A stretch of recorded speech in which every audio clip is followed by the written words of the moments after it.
အားလုံးပဲမင်္ဂလာပါဗျာနော်ကျွန်တော်တို့မနေ့တုန်းကတော့ဒါဗီဒီယိုတွေကမအားလို့တက်ပြီးတော့မတင်ပေးပြလိုက်ဘူးနော်ဒီနေ့ကကျွန်တော်တို့ကဒီမနေ့တုန်းကဆင်းသွားတာကပြန်ကြည့်လိုက်လို့ရှိရင်6နဲ့83ပေါ့နော်683ဆင်းသွားတဲ့အတွက်ကျွန်တော်တို့ကဒီကနန်း၄လုံးကတနင်္လာနေ့မနက်ပိုင်းမှာနေအကုန်လုံး၄လုံးလောက်ဆင်းသွားတော့ဒီအင်္ဂါနေ့မှာဘာကိုအဓိကကစားတင်လဲဆိုတော့ကျွန်တော်တို့ကနန်းအစ်စ်ကတော့ဒါထပ်ပြီးတော့ဆင်းအောင်မှာမဟုတ်ဘူးထင်တယ်အဲဒါကြောင့်ကျွန်တော်တို့ဒီ683ကိုပဲကျွန်တော်တို့ဒါတွက်နီးစိုက်ကရတော့ဒါ305ကျင်းကောင်းတယ်9လုံးပိုင်းပို့ပြီးကြိုက်တယ်အဲဒါကြောင့်ကျွန်တော်9လုံးပိုင်းနဲ့ပဲဒီ683ကိုအဓိကကတ်ထားပြီးတယ်ကျွန်တော်တွက်နီးစိုက်တစ်ခုကဒါ1ကျင်းက83ကျင်းနဲ့ဒါ305ကျင်းရတယ်အဲ့ဒီ1ကျင်းနှစ်ခုလုံးကဒါဒီတစ်ပတ်လုံးအရင်ဘက်ကလည်းအဲ့1ကျင်းတွေကပဲဆင်းနေကြဆိုတော့ကျွန်တော်တို့ဒီနေ့ကဒီ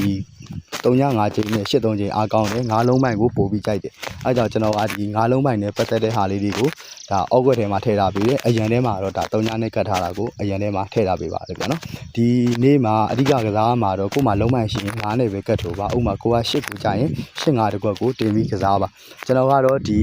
ထဲမှာပေါ့နော်တင်ခွက်ထဲမှာကျွန်တော်ကဒီ65နဲ့85နှစ်ကွက်ကိုကြိုက်တဲ့အတွက်65 85နှစ်ကွက်ကိုတင်ခွက်ထဲမှာထည့်ထားပေးတယ်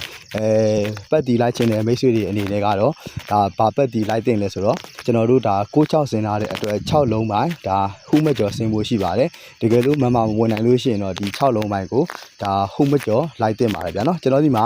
မဝင်နေတဲ့သူတွေဝင်လို့ရပါသေးတယ်ဒါမွေးခွန်းနဲ့ပတ်တီတွေမစင်းသေးပါဘူးဗျာနော်ဒီတစ်ဘက်ကပိတ်ရဲမရှိတဲ့အတွက်မွေးခွန်းနဲ့ပတ်တီကဒါအင်္ဂါနေ့ညနေလောက်ဆိုလို့ရှိရင်တော့နောက်ဆုံးဆင်းမယ်ထင်ပါတယ်မိတ်ဆွေများအနေနဲ့လည်းဒီနေ့ညနေအထိဒါမွေးခွက်လိုက်ထိုးနိုင်တယ်ဆိုလို့ရှိရင်တော့ဒီအောက်မှာကျွန်တော် Viber Telegram ဖုန်းနံပါတ်လေးချတာပေးပါမယ်အဲ့ဒီမှာလာပြီး hi ပေးပါကြနော်အားလုံးပဲအဆင်ပြေကြပါစေအားလုံးကိုကျေးဇူးတင်ပါတယ်ဗျ